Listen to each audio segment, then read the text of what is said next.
Jordan had always considered their marriage a masterpiece of passion and devotion. An intricate dance of love and lust that had once set his world ablaze. But lately, something had shifted beneath the surface. Subtle but undeniable. Like a crack running through tempered glass. Waiting for the slightest pressure to shatter everything. Violet had become distant in the smallest, most insidious ways. The way her kisses barely lingered. The way she pulled away too quickly after making love. As if already slipping into a world where he didn't exist. Her touch was still warm. Still electric. But it lacked the depth it once carried. And then, there were the things she didn't realize he noticed. Lingerie tucked deep into drawers. Perfume she never wore for him. A new energy that wasn't his to claim. When his laptop started updating that evening, he reached for hers, a simple, mindless decision. But the moment he saw the message flash across the screen, his stomach turned to stone. I miss you. Can't wait to see you again. The sender? Dr. Blake, a man he knew, a man who had shaken his hand. And just like that, the world tilted, his reality no longer his own. That night, Violet reached for him first. Jordan had barely spoken since he saw the message, since he dug through the digital graveyard of their marriage and unearthed proof of her betrayal. But here she was, soft, warm, intoxicating, pressing herself against him in the dark, her fingers tracing slow patterns down his chest. Her lips brushed his jaw, her breath hot, needy, and for a moment, he almost let himself believe it, almost let himself forget. I need you, she whispered, her voice laced with something between longing and guilt. Jordan turned, rolling her beneath him, his hands gripping her thighs, his mouth claiming hers with a force that surprised even him. She moaned, arching into him, nails digging into his back as he pushed into her, rougher than usual, desperate to mark her, to remind her of who she belonged to. But then, he saw it. Her eyes were closed, lips parted in pleasure, but there was something missing. She wasn't here, not really. A bitter heat flooded his chest. Was she picturing him? Was she remembering another man's hands? Another man's touch? Jordan slowed, pulling back just enough to watch her, study her. She gasped his name, and for the first time, it didn't feel like enough. When they were done, she curled into his side, but he stared at the ceiling, his hands clenched into fists. That was the last time he would ever touch her. Jordan waited in the dimly lit living room, his fingers curling and uncurling against his knees, his pulse steady but deceptively calm. The weight of everything he had uncovered sat in his chest like a stone. Cold and unyielding, he had imagined this moment 100 different ways. Maybe she'd cry. Maybe she'd beg. Maybe she'd crumble beneath the weight of her own deception. The front door clicked open. Violet stepped inside, shaking off her coat, a tired smile tugging at her lips. Fake. Everything about her was fake. You're home early, she said, setting her purse down. Jordan didn't return the smile. We need to talk. She hesitated, her hand hovering over the strap of her bag before she exhaled through her nose and faced him. About what? He didn't bother easing into it. Didn't cushion the truth with pleasantries. He simply pulled out his phone, scrolled to the messages, and held it up for her to see. Silence. Then, a flicker of something in her expression, guilt, panic, calculation. And just like that, her entire demeanor shifted.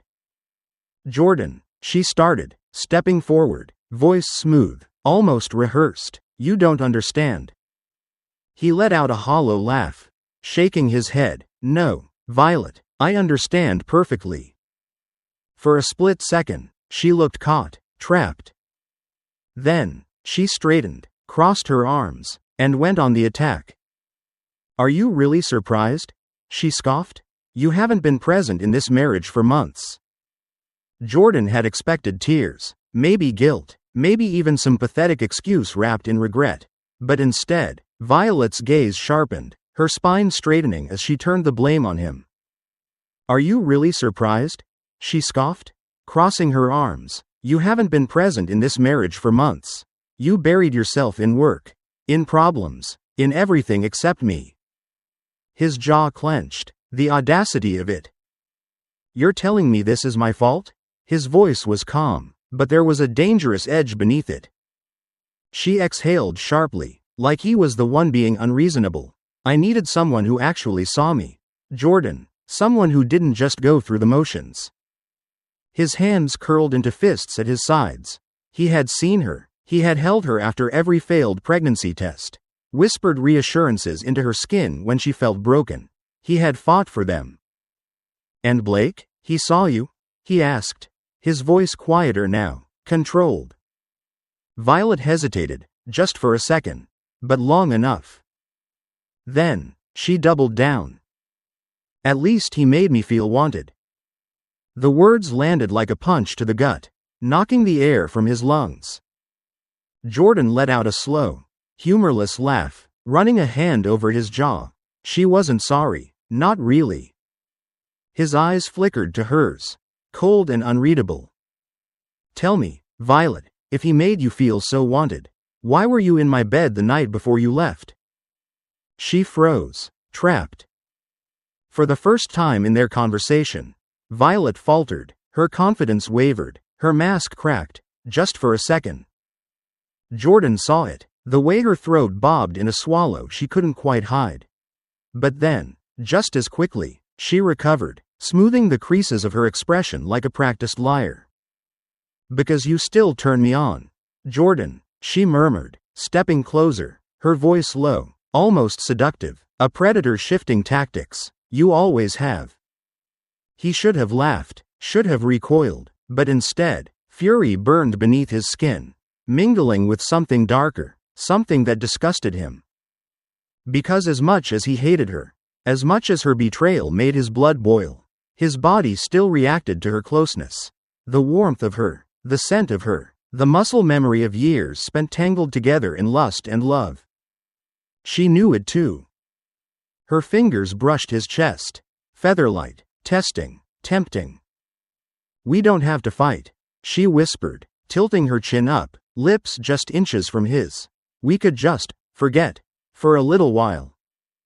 Jordan caught her wrist, not rough, but firm, final. His grip tightened just enough to still her, to make her realize her game was over. He leaned in, his breath warm against her ear. You don't get to have me anymore, Violet. Then, he stepped back, releasing her like she was nothing more than an echo of something that had already died.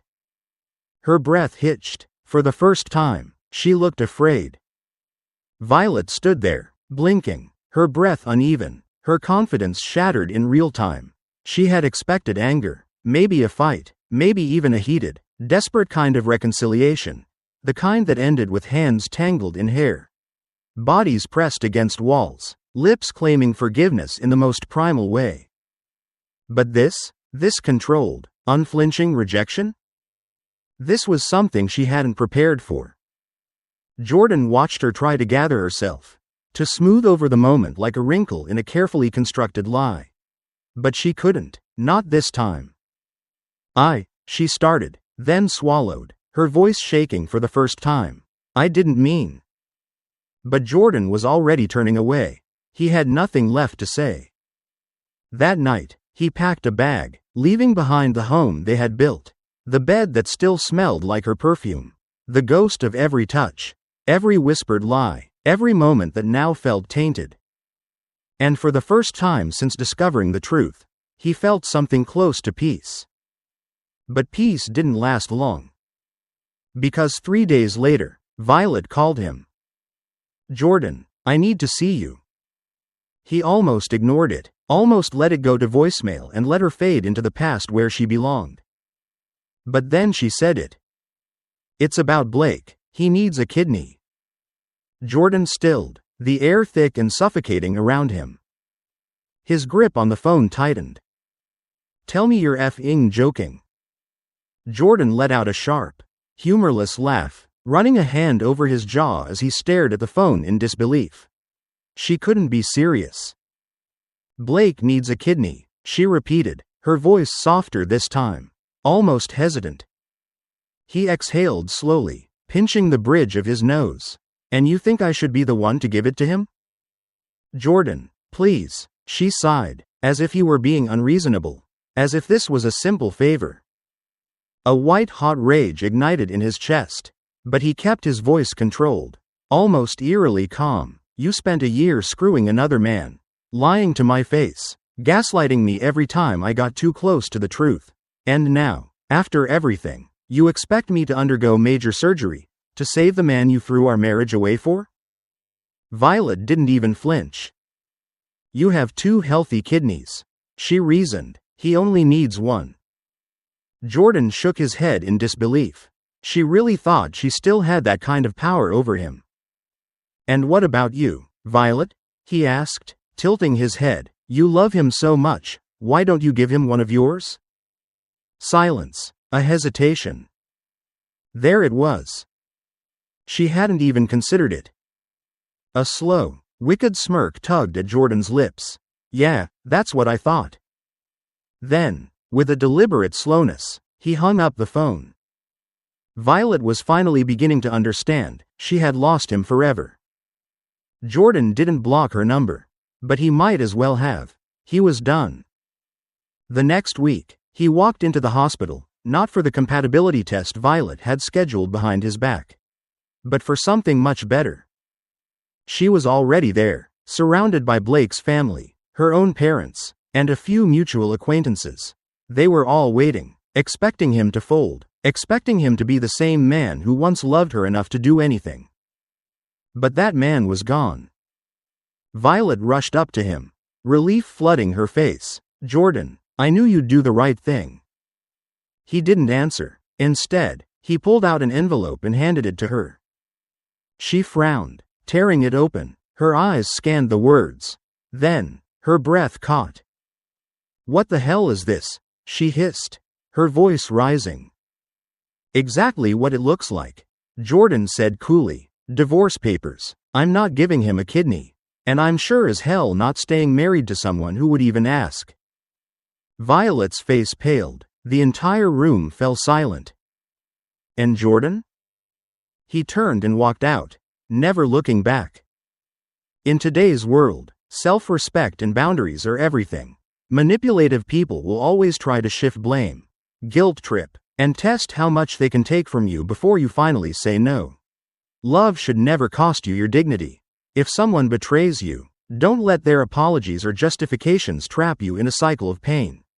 Walk away, rebuild, and thrive, because the best revenge is living well.